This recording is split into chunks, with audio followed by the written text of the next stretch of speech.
इधर चीन की कंपनियों को भारत में ज्वाइंट वेंचर्स बनाने की अनुमति देने के बाद अब सरकार चीन की कंपनियों को भारतीय वेंचर्स में अपनी हिस्सेदारी घटाने की मंजूरी देने पर विचार कर रहा है। हालांकि ये मंजूरी केस बाय केस आधार पर दी जाएगी। सरकार के इस फैसले से Xiaomi जैसी बड़ी कंपनियों को भारत में अपनी उपस्थिति को मजबूत करने में मदद मिलेगी।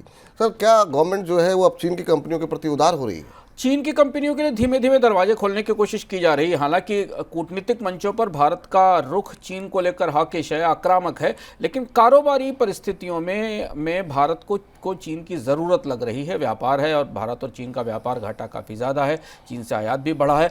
पिछले डोकलाम वाले घटनाक्रम के बाद हमने भारत में की सरकार की तरफ से स्पष्ट रूप से ये नीति देखी थी कि चीन की कंपनियों का भारत में प्रवेश सीमित किया जाएगा, लेकिन धीमे धीमे वो दीवार अब गिरने लगी है, दरवाजे खिड़कियाँ दिखने लगे हैं। हाल फिलहाल में आपको पता होगा कि चीन की कंपनी शीन रिलायंस के साथ भारत आई, जिसने आ रही है, जिसने कि भारत में गारमेंट के बिजनेस को शुरू करने की बात कही है। इसके अलावा जिंदल के साथ MG मोटर्स भारत में आई, जो कि चीन की कंपनी और भारत में कार लॉन्च करेगी।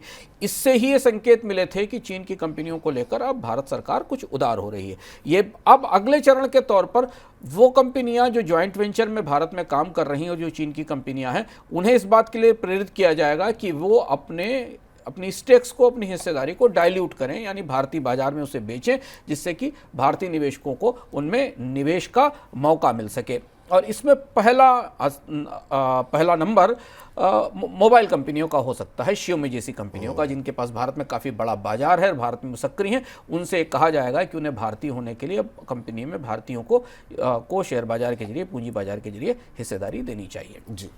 इधर RBI के आंकड़ों के मुताबिक वित्त वर्ष 2023-24 में भारत में प्रत्यक्ष विदेशी निवेश 3.49% घट करके 44.42 अरब डॉलर दर्ज किया गया, जबकि वित्त वर्ष 2022-23 में FDI का इनफ्लो 46.03 अरब अमेरिकी डॉलर था।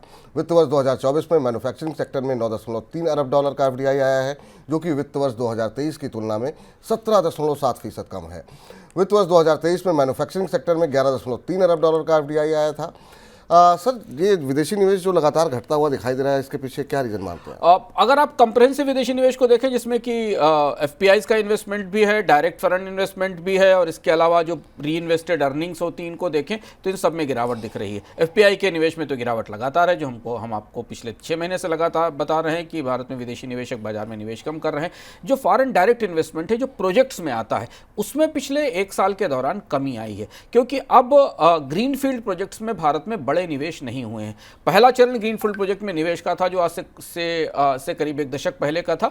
उसके बाद के दशकों में भारत में अधिग्रहण के लिए, इनऑर्गेनिक मर्जर और टेकओवर्स के लिए निवेश होना शुरू हुए, और उसके बाद अब जो विदेशी निवेश पिछले 1 साल के अंदर हमें दिखाई दिया है कोविड के बाद, वो ज़्यादातर निवेश PE और वेंचर कैपिटल फंड के तौर पर आया है। तो या तो वो स्टार्टअप्स में गया है, और जो सबसे बड़ा हिस्सा उसका हेल्थ केयर सेक्टर में टेकओवर्स में गया है। हमने विस्तार से इस पर एक इकोनॉमिका में बात भी की थी।